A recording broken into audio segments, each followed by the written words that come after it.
আজকে আমি আপনাদের সাথে শেয়ার করব সম্পূর্ণ নিরামিষ এবং অত্যন্ত পরিচিত একটি রেসিপি, কাশ্মীরি আলুর দম। এই রেসিপিটির সাথে কিন্তু আমরা অনেকেই কম বেশি পরিচিত এবং এই রেসিপিটি কিন্তু একটা বিশেষত্ব হলো এখানে কিন্তু কোনো পেঁয়াজ রসুনের ব্যবহার হয় না এবং আরও একটি বিশেষত্ব হলো এই রেসিপিতে কিন্তু কোনো রকম জিরে ধনে কোনো এক্সট্রা মশলার কিন্তু ব্যবহার হয় না, শুধুমাত্র আদা এবং মৌরি বাটা দিয়ে কিন্তু এই রেসিপিটি বানাতে হয়। এই আলুর দম বানানোর জন্য আমি এখানে 3টে বড় সাইজের আলু প্রেসার কুকারে অল্প একটু লবণ দিয়ে খোসা সমেত সিদ্ধ করে নিয়েছি। খোসা সমেত সিদ্ধ করে নিলে আলুর ভেতরে জলটা একটু কম ঢোকে, আর লবণ দিয়ে সিদ্ধ করলে আলুর ভেতরে নুনটা খুব ভালো করে ঢুকে যায়। সমস্ত আলু খোসাগুলোকে ছাড়িয়ে পরিষ্কার করে নিয়ে আমি আলুগুলোকে টুকরো করে কেটে নিচ্ছি। আপনারা আপনাদের পছন্দ মতো পিস করে নেবেন। আলুগুলোকে আমার কাটা হয়ে গেছে। এরপরে কড়াইতে দিয়ে দিয়েছি বেশ কিছুটা পরিমাণ সর্ষের তেল। রান্নাটা কিন্তু সর্ষের তেলে করলেই বেশি খেতে ভালো লাগবে। তেলটা খুব ভালো করে গরম হয়ে গেলে আমি আলুগুলোকে অল্প একটু হলুদ এবং অল্প একটু লবণ দিয়ে কিন্তু লাল লাল করে ভেজে নেব। এখানে আবারও একটু লবণের ব্যবহার হয়েছে, কেননা আলুর ভেতরে আরও একটু ভালো করে লবণটা ঢোকানোর জন্য।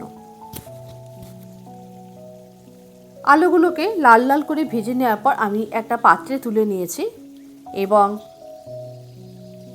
কড়াইতে থাকা তেলের মধ্যে আমি দিয়ে দিয়েছি কয়েকটা দারচিনি এবং কয়েকটা জয়িত্রীর ফুল ফোড়নে দিয়ে দিয়েছি।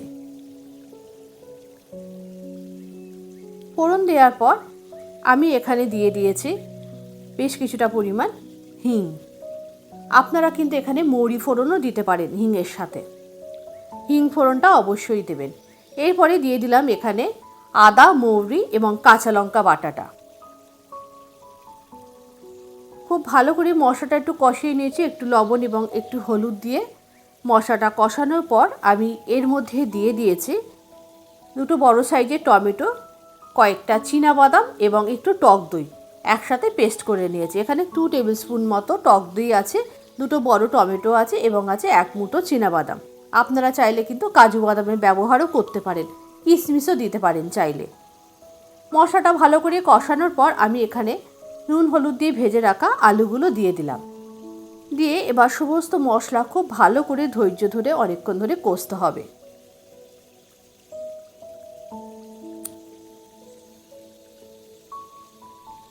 দিয়ে দিলাম টেস্ট ব্যালেন্সের জন্য কিছুটা চিনি। যেহেতু নিরামিষ আলুর দম তাই এখানে চিনি দিলে কিন্তু বেশ খেতে ভালো লাগবে। এরপরে দিয়ে দিলাম মিক্সি জার ধোয়া জলটা দেওয়ার পর একটু ঢাকনা চাপা দিয়ে আলুর দমটাকে বেশ কিছুক্ষণ রান্না করে নেব।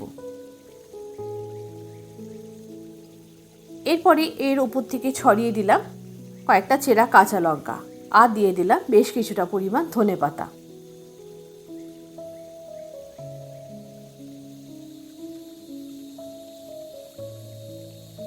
এইভাবে রান্না করে ঝোলটাকে শুকিয়ে নিতে হবে। আপনারা যদি মনে করেন রান্না শেষে কিন্তু অল্প একটু গরম মশলা গুঁড়ো দিতে পারেন। আমি আর এখানে কোনো এক্সট্রা গরম মশলার গুঁড়ো দিইনি বা কোনো এক্সট্রা ঘি আর ব্যবহার করিনি। আলুর দমটা আমার একেবারেই রেডি হয়ে গেছে।